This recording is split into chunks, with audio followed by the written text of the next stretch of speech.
I met Oliver. I think it was at Cambridge. Was it the Cambridge Summit, Oliver, that we met? Oh, it was the Yellow Tool Summit. Okay, so we met, and there was a bunch of us. I remember standing all together, and I wasn't sure if it was at Cambridge, but obviously we were probably standing in Michael's front yard, and having a conversation. It was towards the end of the summit after everything, and Oliver spoke last year, and it was overwhelming for all of us. So we decided we wanted to come back and give us more. So, Oliver. Thanks a lot. Cheers, man. That That one? Yeah. So, good afternoon, everyone. What an incredible day already today. I'm Oliver Conger. I'm the managing director and owner of a company called Rototherm.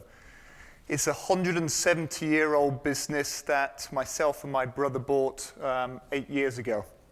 And today I'm just going to talk a little bit about what we've done transforming the quality of a very, very old company.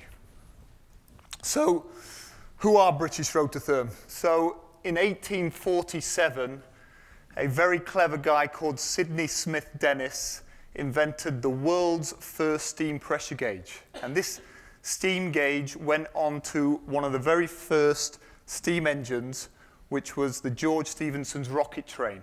And it measured the pressure of the steam, which allowed to have optimal performance of the steam engine. And the business now has developed into 2 manufacturing sites. We're now based mainly in the south of Wales. We've got 5 sales and engineering officers worldwide, and we've got 122 people working in the business. We design and manufacture precision instrumentation, and we measure temperature, pressure, level, and flow. So 4 main areas that we work on, and everything we do is to do with precision. We're measuring down to 3/1000ths of a degree centigrade, so very high precision stuff that we're working on. When we bought the business 8 years ago, I came from a corporate world working for a Japanese organization. I had no real idea what it was like in the SME world. So we brought what was pretty much a rubbish tip. And the company had lost its way. It had a great brand, great reputation, but it had lost its way over the years. And we began to rebuild with lean. It took us a long time. We made all the mistakes. We got consultants in. We actually were known as the example of what not to do for lean. We didn't realize that. When a consultant came to visit us a month ago, he saw us 5 years ago. He used to present of what not to do. That was where we were. And we got better. We got better and better through 2-second lean and learning more and more. And we weren't bad, okay? But we weren't great. We were just good. And certainly at last year's summit in Yellow Tools, that really became clear. What is it we need to do to become great? What was, as Paul always says to us all, what was the one thing we needed to do at Rototherm? And it was quality. We needed a total mindset change in our approach to quality. We weren't bad. We didn't have poor products, but we had enough defects. We had enough rework in the business. We had enough dissatisfaction amongst our employees that we had to do something about it. So, from my side, it all starts with clarity. Clarity actually, in my opinion, starts before communication. Absolute clarity. What is it we wanted to do? So in 2019 or 2018, we had over 10 sort of corporate objectives that we wanted to get through. We said, to hell with that. Okay, 2019, one single thing we're going to do, and it's total transformation of our quality in this business.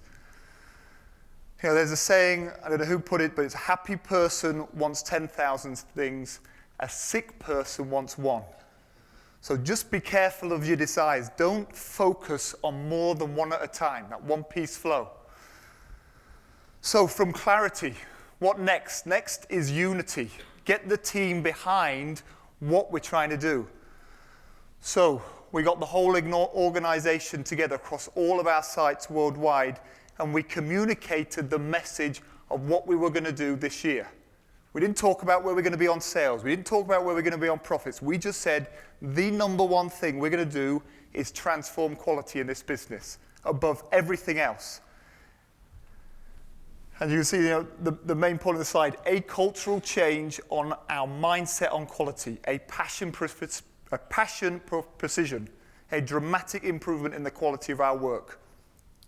So from unity, what do we do then? We got the team together, we need focus. And we need laser focus, that's what we're going to work on. So we got together our leadership team, and we talked for a best part of one day, what is it we're going to do? What are we going to do? What's our alignment on our areas of most impact? What do we believe as leaders of this company are going to be the areas that are going to most impact our business? Where are our shortfalls in our learning? We've got lots, but where are the big shortfalls that we have in our organization's learnings? And the most important, what are the behaviors we as leaders have got to do to demonstrate this? So those behaviors, one, excellence. As leaders, we are going to show what we mean by excellence. Quality relationships. So not just having a relationship, having quality relationships. This is something that really resonated with me when I read Paul's book on Lean Life.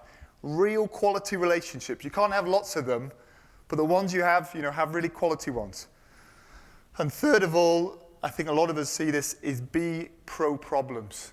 Love problems. See them as opportunities to improve. And that really takes a mindset change. And we began reinforcing this. Every time we met with all of our teams, we just reinforced the message. We reinforced the behaviors that we wanted. So you got clarity. You got unity amongst the team. You've got focus. Then you can take action that can lead to your desired outcomes. So we thought at the very beginning of this year, let's set an example that everyone will see, that everyone could understand what we mean by excellence. And at Rototherm, in our main site in South Wales, we had two canteens. We had a shop floor canteen and we had an office canteen. And they both were horrendous. So we said, right, let's sit down and let's make the best cafeteria that we can make and we can afford and bring the two together. We can all sit together in one room. It's a nice relaxing environment, lots of greenery to look at, nice and light. It shows people, everybody is cared for. It's a way of showing gratitude and discipline. Everyone's saying thank you for their hard work and it's quite nice to get out with a great time. It's probably one of the nicest canteens I've been in and I've been in the field. Well, it's been a great investment, and I know it's a lot of money for the company to invest, especially in something to do with production. The fact that the company's done this for us means that they care about us as people, so it makes us feel that we're appreciated and we can relax and then go back to work and produce better work as well. So yeah, thank you. It's going to make a massive improvement, I think, to what we said. Before we had two separate canteens, which again is bringing the office staff and the actual shop floor together, which is a great thing for morale. So that was the first step we did. Getting everyone's mindset changed at what we were trying to do. Next, some of our shortfalls was our understanding on quality. So we tried to get a real deep understanding and practice of Deming's 14 points. So every one of our morning meetings, we were bringing up the 14 points and trying to really understand them and practice them in what we were doing. We also tried to teach our people to go to the source. So a number of companies we toured this year, we saw that they had a lot of their people on the shop floor. So one of the things we did, we have about 30 people in our front offices. We took half of them who interact with the shop floor a lot, and we relocated them down right in the middle of the shop floor. And, it wasn't probably the easiest thing to do, but everyone was willing, and we started to learn so many things. The problems just came up so quickly, and we could start working on them. So as I mentioned, from clarity to unity to focus, then action. What did quality do for us? So there's a few examples here. The world's largest, fourth largest pump supplier is in Japan, and we've been trying to get the business off them. They have their temperature gauges and pressure gauges they buy from a local company in Japan, and we managed to secure the global agreement for supply to their plant in Japan. We knocked out a local Japanese supplier purely from our quality. That's what it took.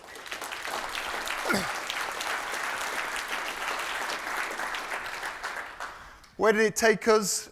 It improved things that I wouldn't have seen at the start of the year. It improved our innovation process. So we actually got a lot faster at introducing some of our new products. So one of our major developments we've been working on, we're taking our data from our instruments. We've been making instruments for 170 years, but now we're trying to move into the cloud. So we developed our own telemetry system, we developed our own portal, and we got that launched. And we started to win some awards for it. So we won Innovation of the Year, and we got shortlisted in a few of the UK's biggest manufacturing awards for our innovation. Next Monday, I have the largest supplier or distributor of LPG in Mexico is coming to our plant in Wales, and it's the owner. And in Mexico, this guy owns thousands of tanks. I mean, for us, it would be, if we do 10%, it would be the biggest order for us in our history. So it's a huge event. Relationships. We really worked on our relationships. So we started focusing on our colleagues. We worked on our customers. We worked on our suppliers. And we worked on our partners. Partners, everyone we have in this room, we really worked hard to develop deep relationships with everyone that we interacted with. And it was fun. It was enjoyable, actually. When you really get to know people, actually, it's so much more of a enjoyable relationship. And it brings trust. Customer satisfaction. Our on-time delivery, 78% up to 91% within 3 days of due date. Our on-time delivery 5 years ago was 25%. So 75% of our customers we were lying to. That was a situation we were in. Now 91% of them are happy. Still not good enough. Top people in our industry, 99% plus. So we've still got a lot of work to do. Still 9% of our customers we're lying to every single day. What did it do for our people? What did quality do for our people? They became more energized.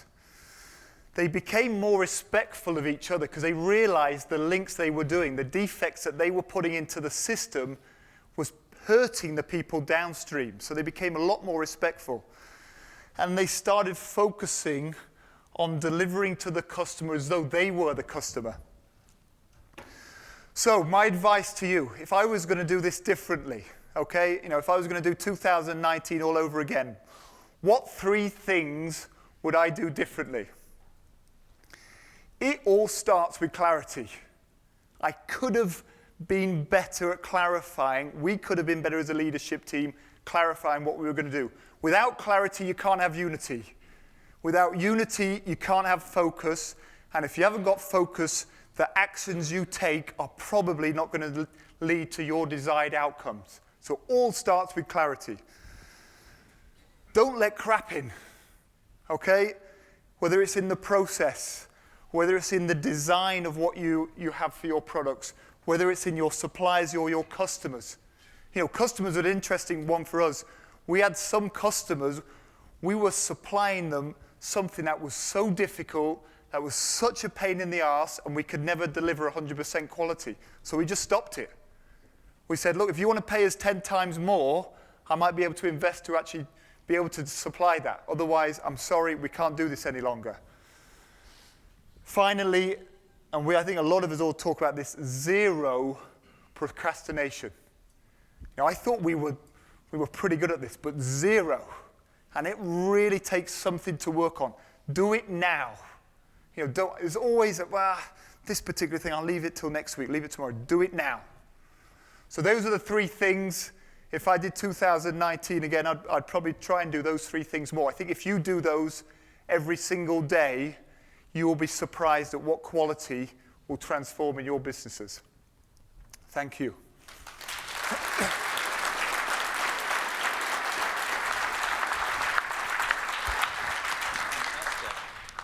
Questions for Oliver?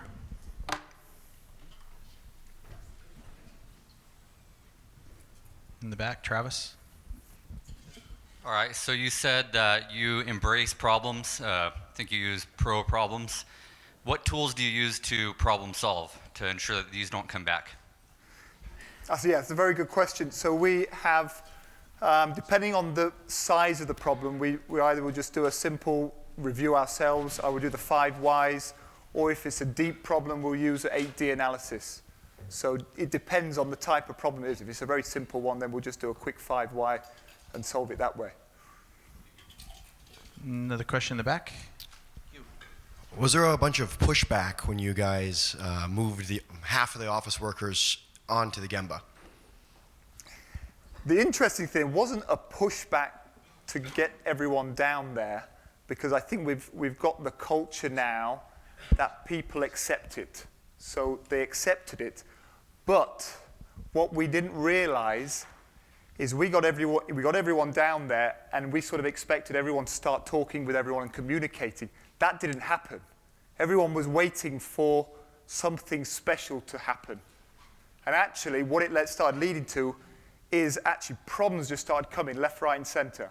You know, this isn't working. Oh, what's happened here? Oh, man, there's a huge problem in dispatch. Goods in stuff is not coming through. But we didn't have a system for people to work on. So actually, they were sort of saying, look, there's way more problems now. We were saying, you just can see them. So it still is something we're working on. So actually now there was some issues with the noise. So we've had to build a production office down there, move some of the customer service and some of the team into a small office, but they're still down there. They ain't moving back into that front office.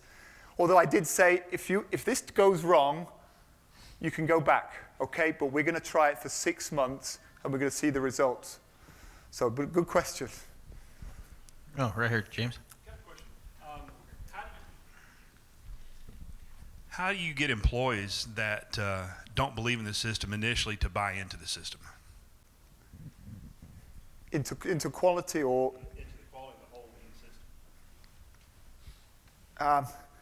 That's a good question, because we struggled hard. I mean, with a 170-year-old company, I mean, we've got a long service board, and we have, I think the oldest serving employee is 45 years in the company. We've got 47 years. We've got maybe 15 people over 30 years. So there was a lot of people stuck into the way they were doing things. We had, when we started out, huge amount of turnover of staff.